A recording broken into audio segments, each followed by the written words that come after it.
수요일 전문성과 현장성이 살아있는 고품격 범죄 수사 토크를 지향합니다. 아는 경찰 출발하겠습니다. 김은배 전 서울경찰청 국제범죄수사팀장 나오셨습니다. 안녕하십니까? 안녕하십니까? 배상훈 전 서울경찰청 범죄심리분석관 나오셨습니다. 안녕하십니까? 안녕하세요. 예. 지난주 이 시간에 시사본부에서 다뤘었는데 제주 중학생 피살 사건 피의자 신상이 공개가 됐습니다. 48살 백광석, 46살 김신남인데요. 저희가 일주일 전에 얘기했을 때는 공개 안 하기로 했었잖아요. 근데 왜 바뀌었죠? 그렇습니다. 그 7월 21일 날 예. 그 제주청에서는 뭐라고 했냐면은 사수법이 뭐 잔인성도 없고 공공의 이익에 부합하지 않으니까 신상공개위원회 자체를 열지 않는다고 했어요. 네. 그런데 26일 날 공개를 열어가지고 신상 공개를 했습니다. 조건이 바뀌었다는 얘기인데 네. 당시에 뭐 그 제주청에서 그렇게 말하고 있습니다. 청색 테이프를 본인이 이제 사지 샀는데도 처음엔 거짓말했고 또 잔인성 2명 했지 않습니까? 그렇기 때문에 지금 그 잔인성이 됐기 때문에 수법이 잔인하다. 또 그리고 지금 여론이 실제적으로는 신상 공개 안 한다고 많이 좀 높아졌지 않습니까? 네. 그러니까 공공의 이익에 부합한다. 그렇기 때문에 그 두 가지 조건이 해소됐기 때문에 신상 공개를 결정해가지고 얼굴, 나이 공개를 했던 거죠. 네. 그러니까 그 일주일 전에 나왔을 때, 그러니까 앞서 두 가지 사건의 내용이 변했다고 하셨는데 첫 번째 거는 어차피 그건 사실이 있는 거니까 그거는 뭐 보는 사람의 판단에 따라 달라질 수는 있지만 그 행위는 벌어진 건 있고 여론 때문에 바꾼 거 아닌가요? 그러니까 저도 좀 이게 좀 이해가 잘 안 되는 게 네. 어떤 기준이란 것이 분명히 있다고 하면 그거를 지켜야 되는데 그 지금은 결국은 여론이 비등하니까 공개를 하고 그렇지 않으면 공개 안 한다 그러면 이게 국민들께서 이해를 하실지. 근데 사실 좀 저는 처음에 그 문제 제기했던 것도 그거였지 않습니까? 공개를 안 하든 신상공개위원회는 열어야 되는 거 아니냐. 공개를 할지 안 할지는 그렇죠. 판단을 해봐야지. 판단을 해봐야 되는 거지. 아예 그걸 아예 위원회조차 꾸리지 않은 그렇죠. 건. 그러니까 그거는 문제가 아니냐. 예. 그리고 이제 거기에 제가 제일 그 아쉽게 생각하는 거는 신상공개위원회가 열렸다고 하면은 네. 도대체 어떤 내용을 가지고 열었는지를 한번 좀 봤으면 좋겠다는 생각이 드는 거예요. 왜냐하면은 그 공개 안 되나요? 그 지금 회의록이라는 것은 그렇죠. 회의록이라는 걸 공개할 수 있는 근거가 없습니다.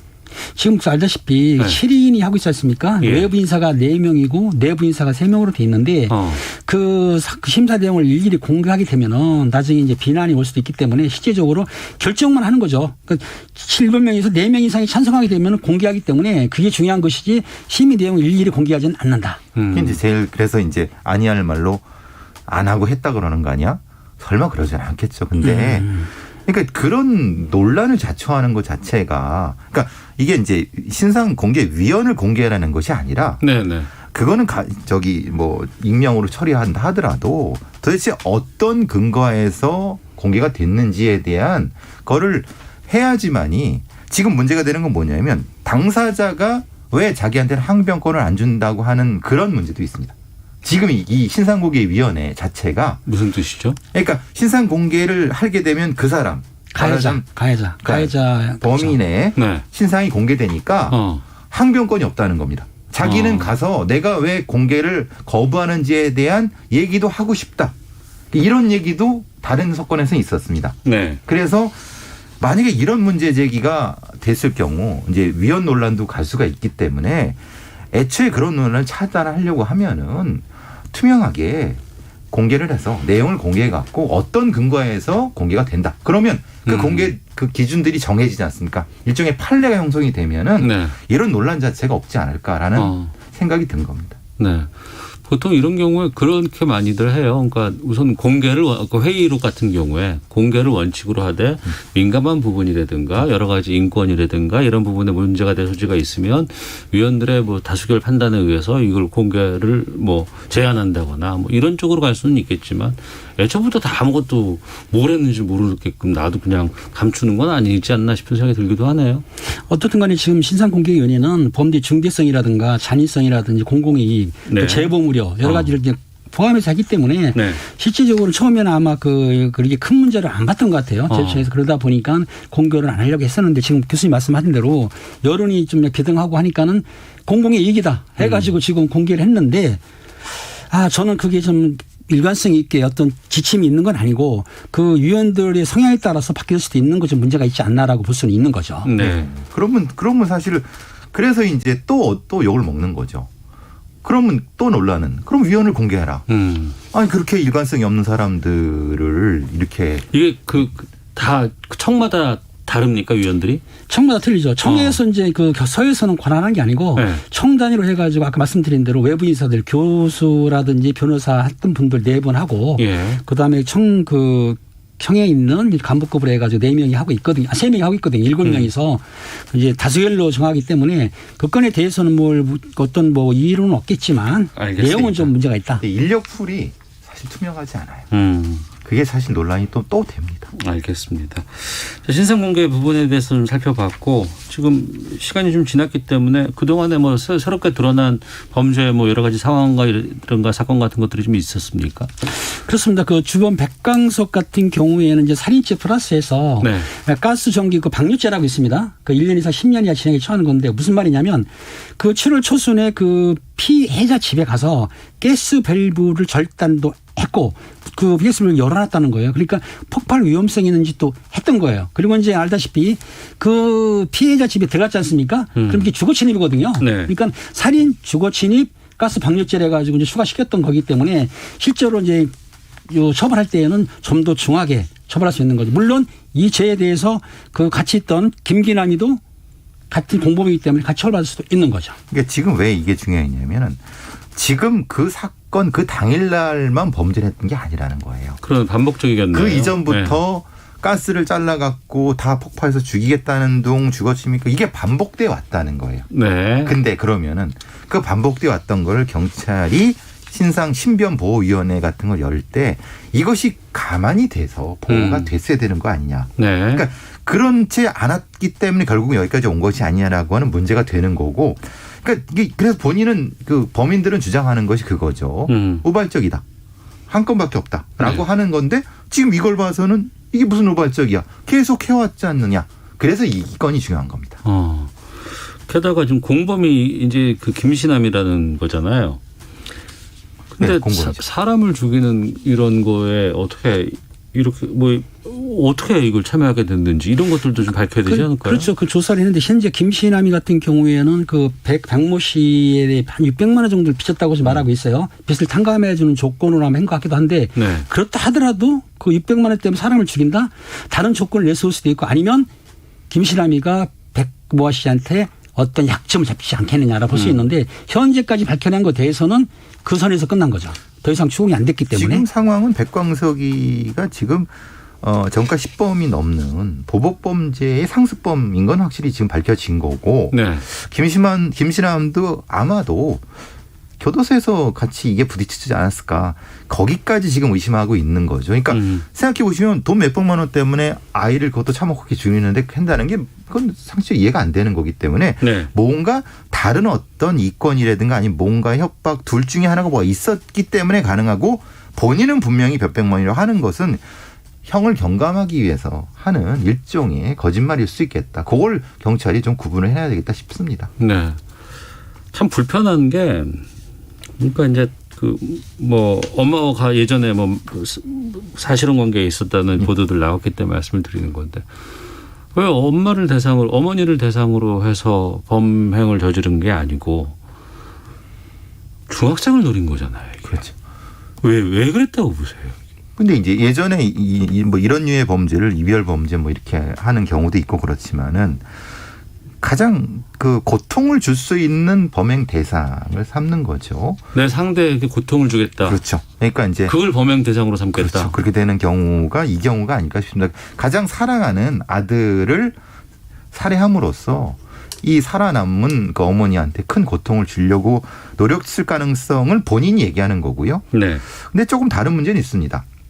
원래 2명을 죽이려고 했는데 이 어머니가 마침 그때 다행히도 안 와서 그랬을 수도 있는 거고 또 하나 지금 말씀드린 것처럼 애초에 중앙선만 노려갖고 그런 어떤 목적을 달성하려고 했는지 그 두 부분이 지금 이 건에서 중요한 핵심적인 부분이라고 그렇습니다. 이제 그 일부에서는 그 안가품 때문에 어머니하고 헤어진 거에 대해서 안가품 때문에 주겠다고 하는데 제가 네. 보기에는 네. 실제적으로 그 헤어진 여성이 있었다 하면은 이 피해자 가해자들은 틀림없이 그 여성까지 죽였을 거예요. 왜냐하면 전부 전과를 내용을 보게 되면 그 전에 만났던 여자들 헤어졌을 때 보복으로 위협도 했고 살해를 못했지만은 밀 수도 있단 말이에요. 그렇다고 한다면 중학생만 노렸다고 보기는 힘들고 실제적으로 두 사람이 같이 있다 하면은 두 사람 다 피해를 당할 수도 있는 상황이기 때문에 이 백모 씨하고 김모 씨 같은 경우 실제적으로 정상적인 사람들이 아니지 않습니까? 어떻게 사람 질 정도의 마음이기 때문에 두 사람이 있었으면 다 피해를 봤을 것이다 생각이 들어요. 그래서 이제 백광석이 말하는 것만 가지고 수사를 하면 안 된다. 왜냐하면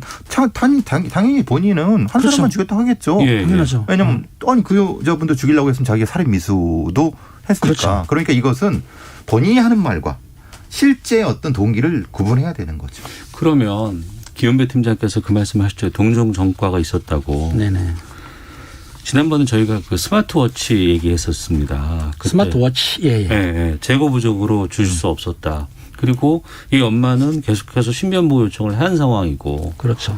동종 전과가 있었는데도 불구하고 이걸 신변보호 처리를 제대로 하지 않았고, 두 번째는 스마트워치를 지급해야 되는데 재고가 없어서 못했다 그랬는데 또 나중에 취재한 걸 보니까 재고가 있었다면서요 또. 그게 이제 문제인데 재고는 당시에 그 사건 당시에는 없었는데 네. 그 한 이틀 뒤에 아마 그 스마트워치가 반환이 된 게 있었나 봐요. 그런데 그걸 지급 안 했던 거는 8일 날 제가 알기로는 그 앞 뒤쪽에다가 CCTV 설치했어요. 그때도 지급을 안 했고 16일 날도 앞측에다가 CCTV 설치할 때도 그 이제 부모는 요청했겠죠. 어머니는. 근데 지급 안 했던 거는 물론 제주청에서는 담당자 실수라고 보지만 조금 사건을 안일하게 보지 않았나. 당연히 지급을 해주고 지금 어머니가 말하는 건 만약에 스마트워치가 있다고 한다면 자기 아들을 줬으면 아들이 침입했을 때 그걸 눌렀으면은 3분이나 5분 내에 출동하게 되면 살았을 거 아니냐. 이게 참 느낌 늦었는데 아마 제가 보기에는 담당자가 조금 안이하게 생각을 해서 지급을 안 했던 것 같아요. 저는 이건 거짓말이라고 생각하는 거는 왜냐하면 경찰에선 20일 날 기자들과의 브리핑에서 그때 재고가 없어 스마트워치 지급하지 못했고 예산이 부족하다는 얘기를 기자들 앞에서 얘기했답니다. 네. 그러면 이렇게 얘기하면 안 되는 거죠. 사실은 있었는데 회수하는 과정과 전달하는 과정에 문제가 있었다고 얘기를 해야지 맞는 거지. 이건 전혀 맥락이 다르지 않습니까? 그러니까 이것이 KBS 단독으로 이것이 밝혀지지 않았다고 하면 네. 이게 밝혀지지 않 걸고 넘어가는 게 되는 거 아닙니까? 그러니까 이거는 사실 정직하지 못했다고 생각하거든요. 게다가 사건 나고 다음 날 스마트워치도 줬다면서요. 그러니까. 이건 너무하잖아요. 이거는. 그러니까 이제 그 끝난 사건인데 소잃고 외양간 고친 경우로 줬는데 실제적으로 이제 지급했다는 걸 하기 위해서 했던 거지만 사실은 누가 보면은 남들이 생각할 때 아니면 시민들이 볼 때는 참 웃음이 날 정도지만 그렇죠. 그래도 지급했기 때문에 눈 가리고 아웅하려는 거니까 이건 사실은 그러니까 거짓말하고 눈 가리고 아웅한 것 이게 두 가지가 결국은 시민을 우롱한 거잖아요. 이건 아니죠. 이거는 누군가 책임을 져야 되는 겁니다. 그러니까요. 이건 계속해서 문제점들이 드러나고 있고 여러 가지 잘못된 흔적들이 좀 보이는데도 불구하고 발표상으로 본다 그러면 그 당시에는 어쨌다 얘기를 하지만 시간이 좀 지나고 나면은 거기에 대한 것들이 명확하게 잘못된 걸로 드러나는데 계속해서 이런 식으로 한다는 건 사람이 죽었는데 그 다음날 스마트워치를 다시 준다는 게 말이 되는 겁니까? 참 그렇습니다. 아유 참. 그리고 검거 사흘 뒤에 주범 백광석이 유치장에서 뭐 자해를 해가지고 구급차 병원으로 이송했다고 하던데. 그러니까 그 모서리에다 자기 머리를 부딪혔다고 합니다. 근데 이런 종류의 범죄자들은 특히 보복 범죄자들은 예. 자해를 많이 합니다. 그 얘기는 왜냐하면 사람을 한번 상해를 한 범죄자들은요. 네. 그 상해를 한 것 때문에 그러니까 이제 주로 이제 검사 판사님들한테 잘 보이려고 실제로 이런 헛짓거리들을 하는 경우가 종종 있습니다. 그러니까 말하자면 내가 굉장히 고통스러워서 이 범죄를 저질렀기 때문에 그 심정을 판사님이 알아주십시오라고 일종의 뭐 좀 속된 용어로 수요를 할 수 있는 거죠. 그걸 정확히 예. 그리고 또 한 가지가 뭐냐면은 실제적으로 자해를 해하게 되면은 119 신고해서 병원을 우리가 희송을 합니다. 예. 병원에 호송을 할 때 치료받는 도중에 도주한 예도 있어요. 그러니까 그러니까 이 백모 씨가 도주 마음도 있었고 또 하나 뭐냐면 실제적으로 자해를 해가지고 본인이 피해를 입었을 때 조사하는 담당 수사관이 심리적으로 압박을 느껴요. 맞아요. 그래요? 사고를 낼까 봐. 그렇겠죠. 두 가지를 노린 이유는 백 씨가 뭐가 있었냐면은 전과가 있었기 때문에 그런 수사 방법을 알기 때문에 심리적 압박도 하고 또 혹시나 싶어서 도주로도 인터권 때문에 이런 문제는 사실 아까 말씀 교수님 한 대로 그런 사람들이 가끔 자해행위를 하는 거거든요. 네. 이런 경우는 좀 경험이 있는 좀 이 수사관들이 정교하게 조사를 해야 됩니다. 이게 참 이게 이런 종류의 범죄자가 있다는 게 참 시민들이 좀 두려워하시겠지만은 실제로 참 답답하긴 합니다. 알겠습니다.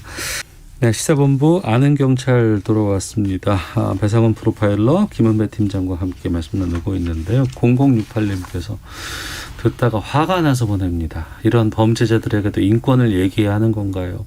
최고형으로 사회가 격리해야 합니다라는 분노의 문자도 좀 보내주셨는데 앞서 이제 관리 소홀이라든가 또 이런 것들을 또 이용한다는 측면 얘기도 좀 해주셨고 그러다 보니까 또 이 사건도 좀 다뤄봐야 될 것 같습니다. 몇 차례 저희가 좀 다뤘었죠. 이 사건을. 공군 여성 부사관 성추행 이후에 회유 협박에 시달리다가 숨진 사건이 있었습니다. 2차 가해자로 지목된 사람인데 구속돼서 수감 중이었다가 수감 중에 숨졌어요. 예. 25일 날 발생했다고 합니다. 예. 그러니까 국방장관실에서 불과 200m 떨어진 거리에 수감 장소가 있었고 그 국방부 한복판에서 벌어진 일이라고 하는데 장소를 말씀드리면 국방부 근무지원단 군사경찰대대 미결 수용실이고요. 네. 지금 말씀하신 대로 25일 오후고 여기는 이제 국방부 장관 직무실에서 매우 가까운 데고 조금 모호한 거는 사실 국방부라고 하면 우리가 거기 지하 방카도 있고 전쟁 핵심 기관이죠. 네. 유사시에. 거기 어떻게 그 유치 시설이 있는지 저는 이해를 못하게 있는 거. 일단은 거기가 전쟁이 나면 봉쇄가 돼야 되는 상황인데 그러면 거기 있는 유치인들을 어떻게 할 것이냐. 그러니까 저는 이해가 잘 안 돼. 일단 상황이 이해가 안 되지만 어쨌든 뭐 유치 거기 있다고 하니까. 그러니까 수감 장소가 국방부의 중요 핵심 시설에 같이 있다는 게 좀 이해가 안 된다. 이해가 안 되죠. 왜냐하면 국방부 내에 그 옛날 헌병 군사경찰 대대가 있거든요. 대대를 동원하는데 그 대대의 미결 수용실이라는 거는 아직 재판이 결정 안 났기 때문에 수사적인 사람은 거기 수감할 수가 있거든요. 독방에. 그렇기 때문에 그 독방이 존재하는 건 맞아요. 네. 맞는데 거기에서 이런 사고가 났었던 건데 사고가 났던 거죠. 근데 그러면은 관리를 잘하든가. 결국은 이 상태에서 25일 낮에 발견했는데 의식불명이어갖고 아마 CPR을 그러니까 응급을 굉장히 많이 했나 봅니다. 네네. 근데 그 정확한 내용은 안 나오지만 아마도 질식 관련된 부분에서 그래서 병원을 옮기는 과정에서 이제 저 사람이 죽지 않았을까. 그러면은 아니 미리 좀 발견을 하든가 평장실에서 그렇게 있을 동안 관리 병력은 뭐 했는가. 지금 그게 이제 문제가 되는 거죠. 이제 우리 일반 유치장이나 뭐 차에 마찬가지로 독방 같은 경우에 안에는 비치지 않고 밖을 비치거든요. 그런데 화장실은 개인적 그 인권 때문에 화장실은 CCTV 설치를 안 해놓습니다. 예. 그리고 알다시피 화장실에 이제 우리 일반적으로 보게 되면은 세면으로 되어 있는 어깨 높이 정도까지만 높여 있고 이 군수용실은 아마 어깨 높이 정도까지는 그 불투명으로 해놓고 위에는 아마 투명으로 한 것 같아요. 그런데 CCTV가 없으니까 그 독방 앞에를 왔다 갔다 하면 할 뿐이지 그 화장실까지는 보지를 못했던 거예요. 그러니까 화장실 내에서 극단적인 선택을 하게 되면은 쉽게 발견을 못한 거다. 시설 자체가 문제가 있던 거죠. 예. 저는 시설이 있어 거기 있으면 안 된다고 또 주장하는 사람이지만 뭐 있다고 쳐도 이건 관리부실이 명확한 겁니다. 관리부실이 명확하다. 관리를 못한 건 맞죠. 왜냐하면 실제적으로 유치장 내에서 그 사고가 나게 되면 큰 사고거든요. 담당자들이 징계나 문책을 받기 때문에 감시를 잘해야 되는데 어떻게 그걸 늦게 발견해가지고 사망까지 갔는지는 조금 저도 의구심이 있는 거죠. 왜냐하면 일반 경찰서에 있는 유치실 같은 경우도. 그 부분인데 군이 아니더라도 그러면 경찰서에서도 이제 수용시설이 있고. 있죠. 예. 그거 어떻게 관리하는 거예요? 예전에는 일개 경찰서에마다 있었습니다. 유치실이. 유치장이 그렇지. 문제가 생겨갖고 여러 그 유치인 관리의 문제, 전문성의 문제가 있어서 4-5개 같은 걸 합쳐갖고 하나로 모아갖고 이제 관리주가 바뀌었습니다. 네. 그만큼 유치장 자체의 관리가 매우 어렵습니다. 왜냐하면 그 안에서 싸움도 벌어지고 여기 자해하는 경우도 있어갖고 개별 경찰서에 예전에는 그랬죠. 예전에 그냥 단순히 그냥 유치 정도였는데. 제가 드라마로 옛날에 좀 보고 막 그런 그랬었잖아요. 정도였는데 예, 지금은 예. 안 그렇습니다. 지금은 그런 문제가 있어갖고 4-5개 경찰서 하나를 묶어서 한 경찰서 내에 크게 방사형으로 해서 한쪽에서 집중 감시할 수 있게끔 그만큼 관리할 수 있게끔 조치를 그렇죠. 취하는 게 이렇게. 특징인데 이 특징인데. 군에서는 지금 이런 일이 안된 피고인 거죠. 사망이 한 처음 있는 일이라고 처음이에요. 하더라고요. 그래, 처음이라고 하더라고요. 안 된 거죠. 이게 뭐가 좀 이거는 관리의 매뉴얼이라든가 이것이 그러니까 군이란 특성 때문에 네. 여기서 뭐 하고 있는지도 모르는 상태이기 때문에 사실은 문제가 된 거죠. CCTV는 군에도 있을 거 아닙니까? CCTV 있는데 지금 말씀드린 대로 네. 그 이제 그 간부들 중사 이상은 이제 간부기 때문에 독방을 주지 않습니까? 독방 내 자체 화장실 비치는 건 아니고 그 밖을 비치기 때문에 그 안에서 벌어진 일은 체크할 수 없다. 이거는 즉 인권 침해 소지가 있기 때문에 그 실내에는 설치 않는다. 네. 이게 문제가 됐던 거죠. 근데 이게 군대 내의 사법 시스템 자체가 왜 유치인까지를 국방부 영내에 들였는지 저는 그걸 문제 삼는 거예요. 설명을 좀 해주세요. 왜냐하면 네. 지금 계속 국회에서 논의되고 있는 것이 뭐냐면 군내 사법을 민간화시켜야 된다는 게 지금 대의로 지금 많이 얘기가 되지 않습니까? 계속 얘기가 되는 거고 있는데 예. 결국은 이것도 마찬가지죠. 군대 내에서 유치하는 인력 자체 전문적으로 키우지 않을 바에는 그 유치장을 민간 유치 쪽으로 위탁을 하는 것이 맞다는 겁니다. 예. 왜냐하면 저기 의왕에도 있고 이천에도 교도소가 있기 때문에 네. 그렇게 하면 되는 거를 왜 굳이 국방부 영내에 들여갖고 이런 사단을 만드느냐라는 네. 것이 저의 문제 제기고요. 그 부분까지도 저는 국방부에서 한번 차지 한번 봤으면 좋겠습니다. 이번에 사망한 이 상사가 2차 가해 혐의를 받던 인물이었잖아요. 그럼 이제 피의자가 사망했기 때문에 이 관련해서는 재판이 어떻게 되나요? 지금? 피해자가 사망하게 되면 공소권이 없기 때문에 이거는 이제 8월 6일 날 이제 첫 공판이라고 하는데 이 노모 상사에 대해서는 공소권이 없으니까 처벌할 수가 없게 된 거죠. 예. 지금 문제가 그겁니다. 지금 사건이 2개지 않습니까? 성추행 1차 가해에 대한 그 장중사가 1차 그 사건이고 네. 지금 이 노모 상사에 대한 거는 은폐 축소에 대한 부분. 네. 은폐 축소가 어디 선까지 이루어졌는가에 대한 수사가 진행되고 하는 과정입니다. 그래서 네. 문제가 되는 게 그거지 않습니까? 제가 지난번에도 좀 심하게 얘기한 게 여러 가지 면에서 어느 선까지가 여기에 관련돼 있느냐. 보고 누락이라든가 아니면 이런 부분들이 누가 관련돼 있는가까지도 얘기를 하게 되는데 이 노무 상사가 딱 중간에 있습니다.